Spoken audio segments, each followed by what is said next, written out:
Nah, jadi om gacanya Tanyo gunakan untuk darah baru. Darah baru, nyan menyerang bahasa Indonesia Inai. pakai inai. Pada saat mau ada pesta perkawinan.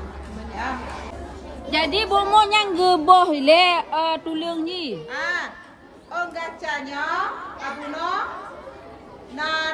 Na tulung. tulung on. Nah, tapi sakan ni le.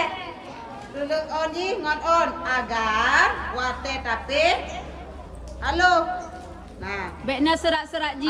bekna berserat. Nah, si Jino akan tanya coba. Tapi Nanti. om gacanya ngom bate.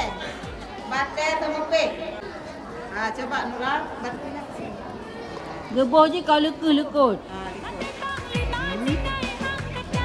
Nah, om gacanya Jino